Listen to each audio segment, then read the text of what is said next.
Twice, not once, which would have been forgivable, but twice, 14 months apart, on two surfaces that share nothing except a net and a scoreboard.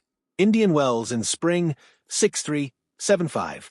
Wimbledon in July, 7-6, 6-2, and I was the defending champion that day, which is why the second one still gets brought up. I've spent more hours than I'd like trying to find what those two afternoons share, because it isn't luck. Nobody gets lucky twice against the same person the same way. Whatever she found in the desert, she still had it on the grass. 24 unforced errors in the first set at Wimbledon. That number got repeated in every recap like proof I fell apart. I did not fall apart. I've rewatched that set enough times to know there isn't one shot in it where I chose wrong. Every miss came off a ball that was a fraction off from what I needed. A fraction off, 24 times in 35 minutes, isn't a bad day. It's a result somebody engineered. The set point nobody talks about explains the whole match. Serving at 5-4, 1 point from taking that opening set on center court, she saved it with nothing dramatic. No lunging winner, no gasp from the crowd. Just an ordinary ball landing exactly where my next shot had to be better than I could reliably produce. I lost that game, lost the breaker, and the second set got away at 6-2. The turning point isn't the tiebreak. It's that 1 point where I learned that being ahead against her means nothing because she'd already worked out how the door closes. My game runs on rhythm. I need the ball arriving at a certain height and pace so my feet can set and the forehand can do what it's built to do.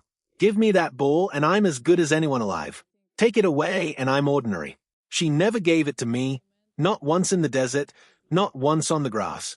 Every ball landed slightly lower, slightly slower, slightly outside where my feet wanted to be, and I spent 2 matches manufacturing shots from positions I never normally have to.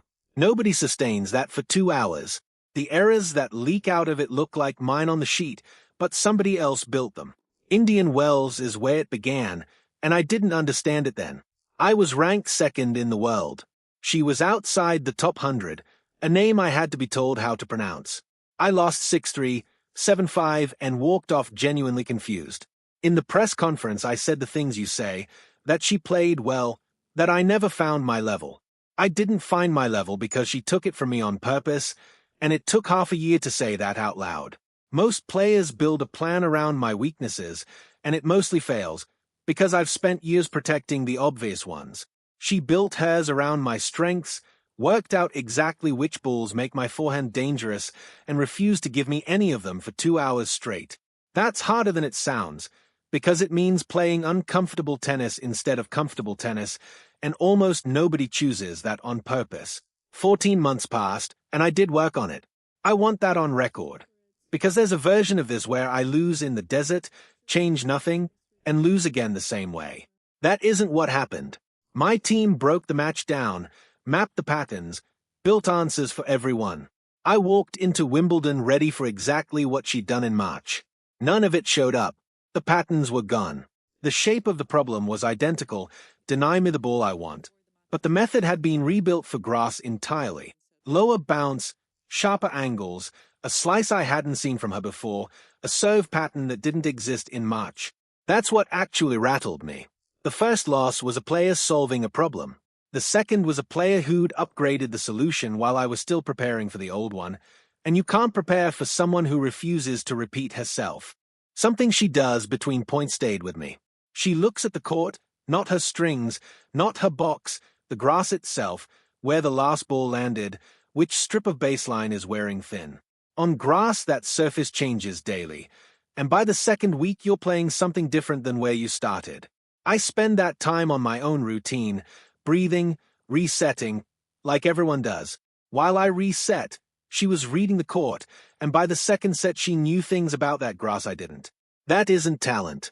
That's a habit, and habits can be copied. I've been copying it since July. Defending champion is the label I'll carry out of that match more than the score.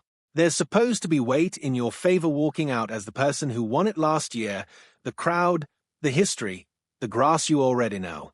She didn't seem to register any of it. Not defiance, just an absence of the thing sitting on my side of the net, and that absence is worth roughly 2 games across a set without her doing anything special. I was choosing carefully.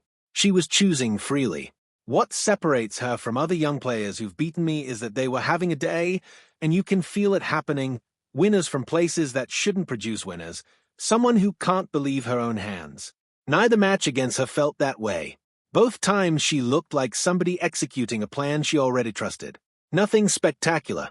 Just the right choice again and again until the number on the board reflected it. Losing to inspiration passes. Losing to correctness does not, because correctness doesn't go away on its own. Clay is the question nobody's asking, and it should be the only one. She's beaten me on hard courts and on grass. Clay is where my structure is best protected, because the bounce sits up, the rallies stretch out, and time is the one resource she usually takes from me. I don't know what happens there. Neither does she. If I were her team, that's what I'd be worried about. If I were mine, I'd be counting weeks to Roland Garros. She's ranked 19th right now, and I keep staring at that number, because rankings measure 12 months and she's only played at this level for 5 of them. If someone asks whether she can win a major, I'll say it plainly. Yes, not eventually, now. The only thing between her and it is 7 matches in a row at this intensity, which is arithmetic, not a ceiling. Losing to her twice taught me more about my own game than any 2 wins ever have. I wouldn't choose that lesson, but I won't pretend it didn't land.